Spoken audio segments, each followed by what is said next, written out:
please. What's up, boss babes? Welcome to our show. How you guys doing? Good. How are you, girl? I'm wonderful. So I want to know, how are you a boss this week? Megan, I'm going to start with you. You guys are going to laugh at me, but sometimes it's the simple things. And I was a boss because, actually, I was a boss this entire month because I remembered to take all my birth control pills. Oh, Megan. No, I'm not bad. I always remember. But sometimes, like, there's, like, a night where I'll be exhausted. I'll go to bed, so I'll have to double up the next day. But I never miss more than one.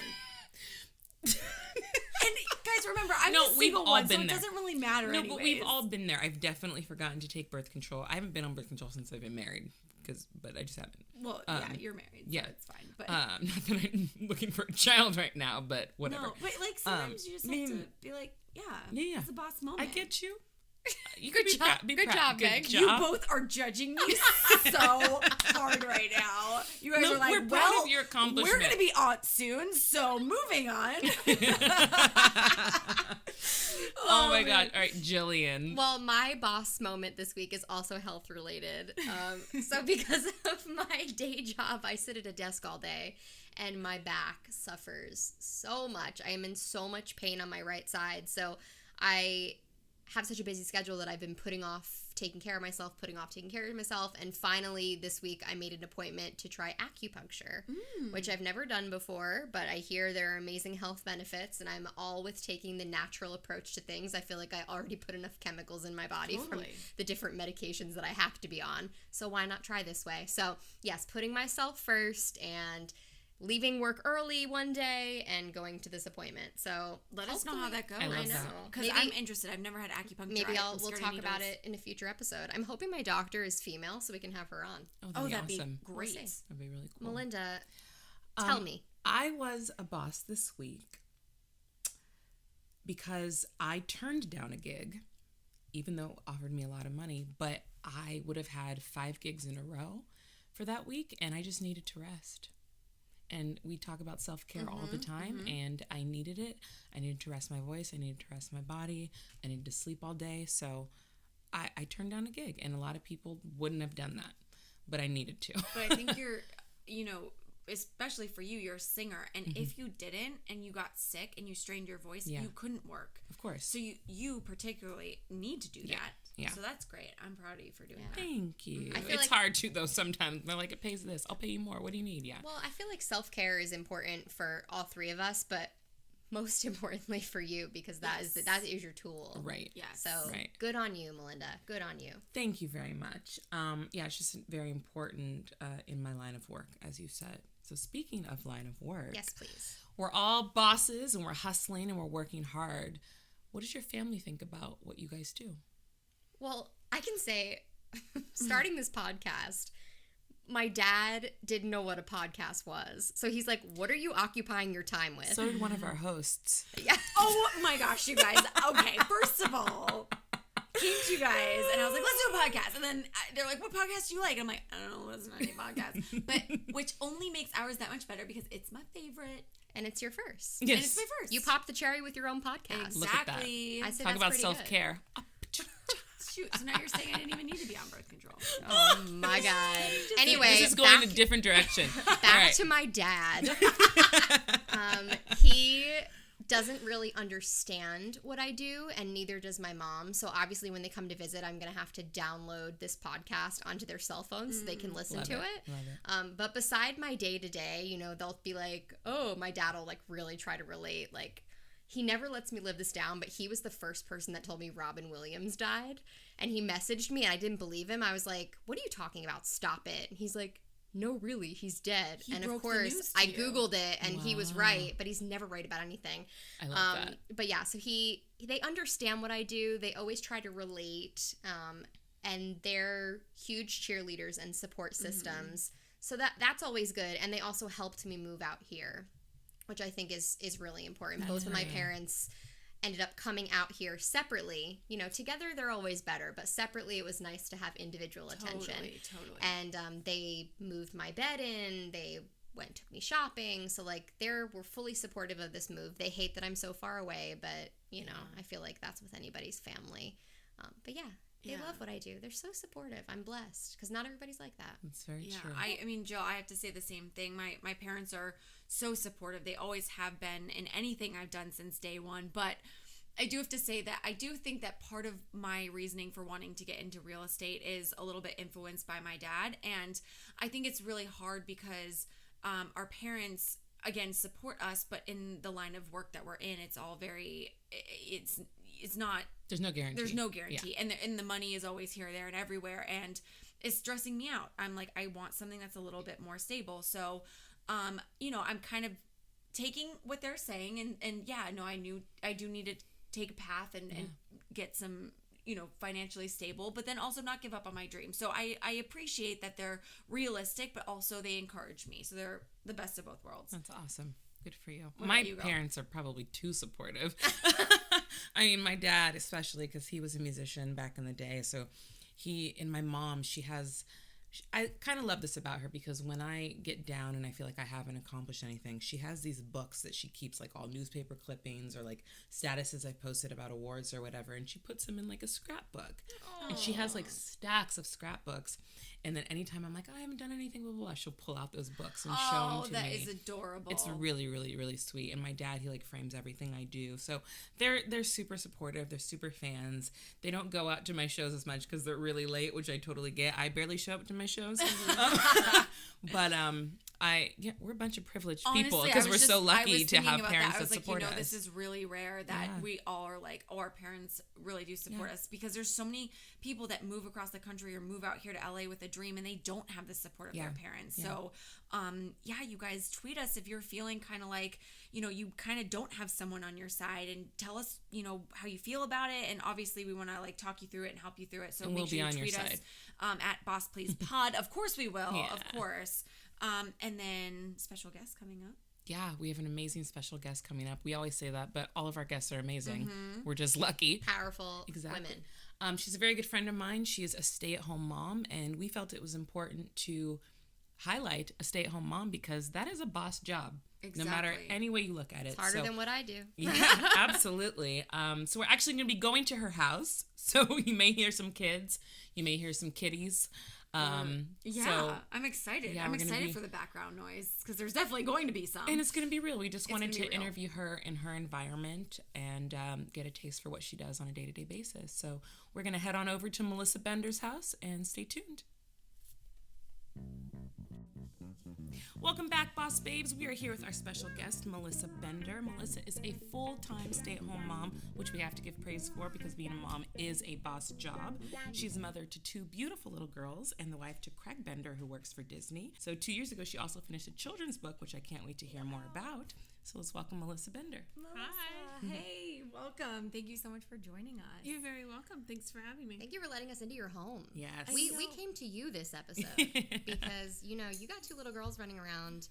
It's crazy. We don't have kids. So no, we don't. We come to you. Yeah, we're hoping you Mad enlighten respect. us and tell us and maybe not scare us off No, from the children. Never. But never scare you. No, your children are beautiful and very lovely. But I guess because you had worked in other businesses, what made you decide to be a stay-at-home mom? For me personally, I didn't want someone else raising my kids. I didn't want a nanny. I didn't want a babysitter. I didn't want someone during the day raising my kids. And also I didn't want to miss the first steps, the first tooth, the first, crayons on the floor, whatever it might be.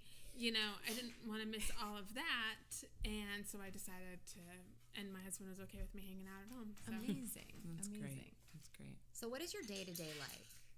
Usually we wake up, get my oldest ready for school, get both kids breakfast, and then we take her to school.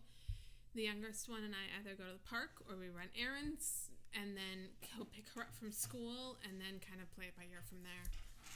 And then what time does your day end? What time do they go to bed? 10:30, 11 is the latest.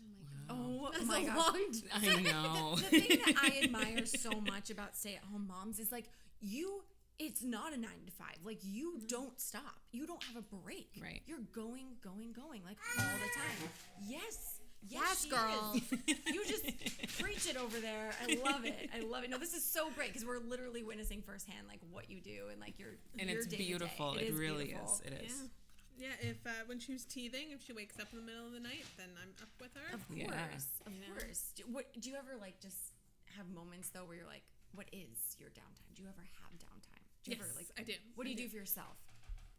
The good thing is that when my husband gets home, he can sometimes take over. I can cook dinner at that point, or if I decide to write, I will write at that point. And then I can take deep breaths at that point. Yes, no, understandable. When the kids go to bed is when the Food Network comes on. Oh yes, I love it. I love it. You said, you were talking about how cooking is like your downtime though too. Like preach, because for me that is not downtime. I am stressing out. I'm pulling out my hair. I'm like I cannot cook. Jill, on the other hand, she's good. Well, when you have to be a provider, you know, it's like you got to put food on the table. Right. So you learn what they like, you learn what they don't like, and it's a time where you can just face the stove and chop, chop, chop, do whatever you have to do. Absolutely. So I want to know, before you actually became a mother, did you have a different idea of what motherhood would be? No, I am, on one side of the family, I am the oldest of 6 grandchildren, so there was always a baby around. There was always someone for, so the minute I got pregnant, I kind of knew what I was doing just because I was around everybody else. On the other side of the family, I'm the second of, I think it's 8 or 9. So again, I was always around babies. I was always, helping. I wasn't changing diapers necessarily, but I was always playing with them or always kind of watching things. And so I kind of knew what I was getting into. Yeah. What do you think are some common misconceptions about stay-at-home moms? That we sit at home all day and eat bonbons. And how angry does that make you? Yeah. It's just other people's ideas.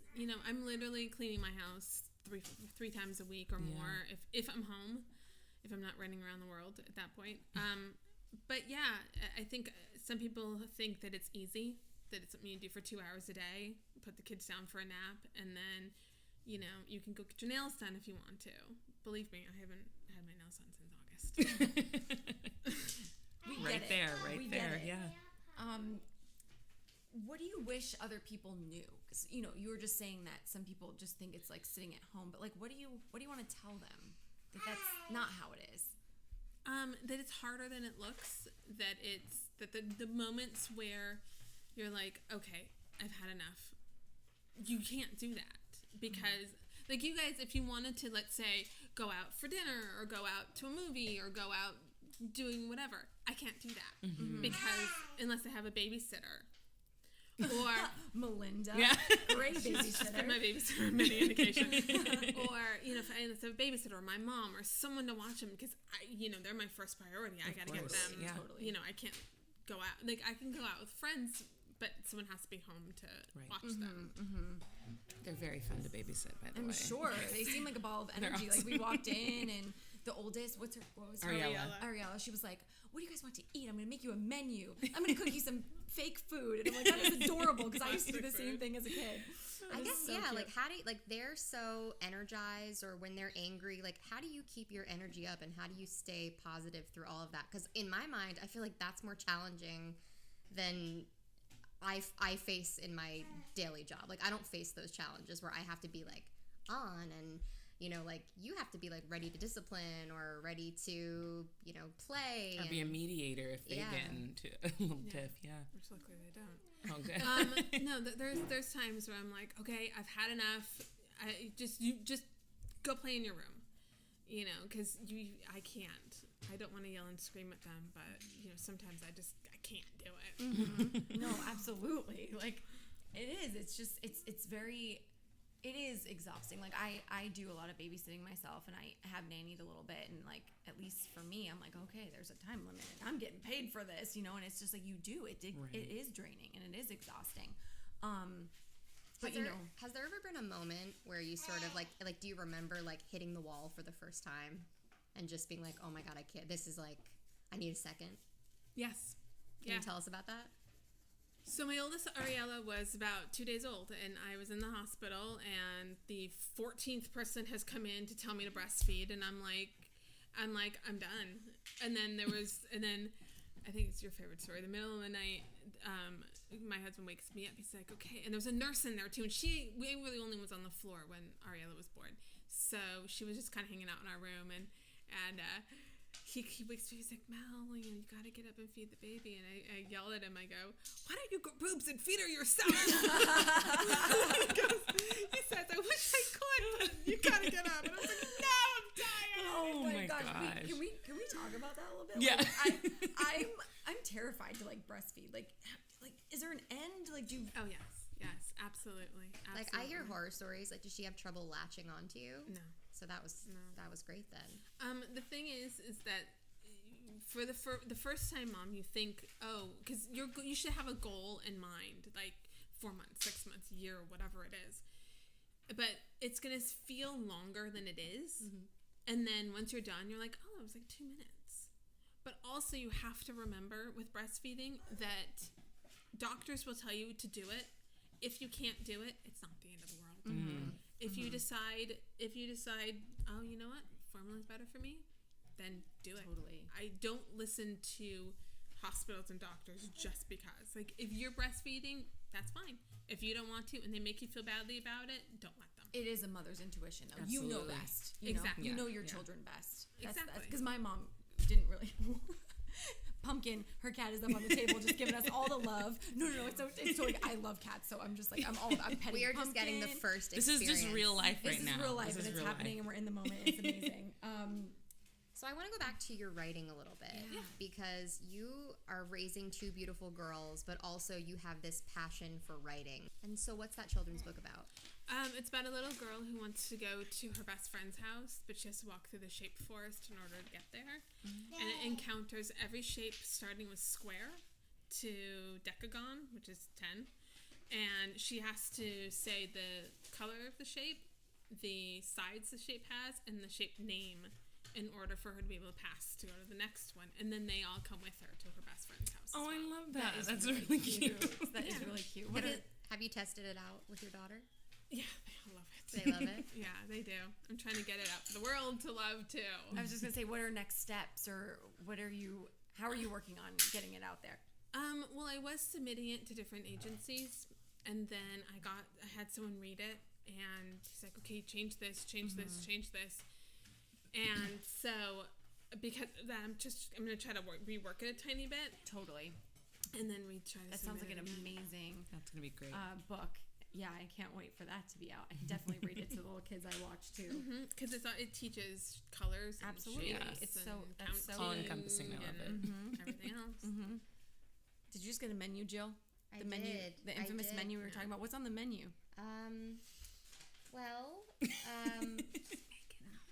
We have letters.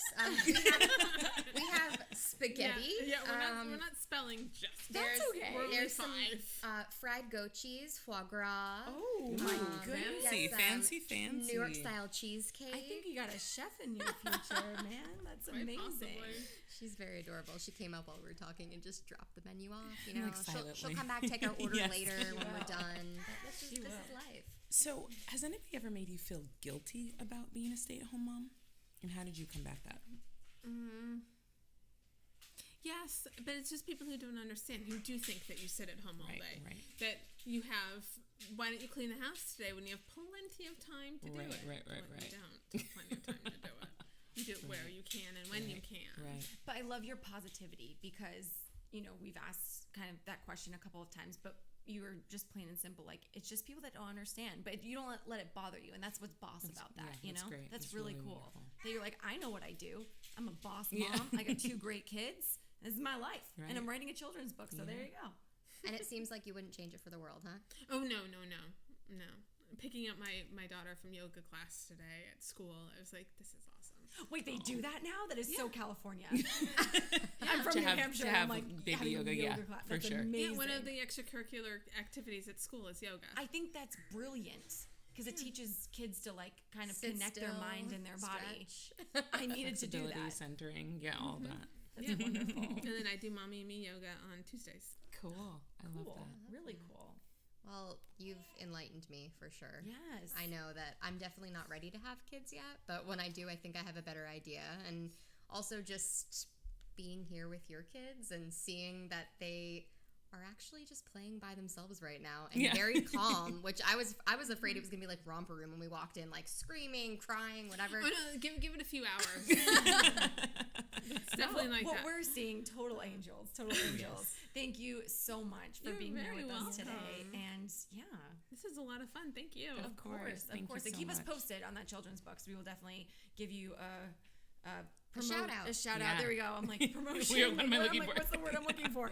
But yes, thank you so much. And hey guys, we'll see you next week. Bye. Bye. Follow us on Twitter, Instagram, and Facebook at Boss Please Pod. And don't forget to rate, comment, and subscribe on iTunes. Navigate the path to your best self with us because bossing together is always better.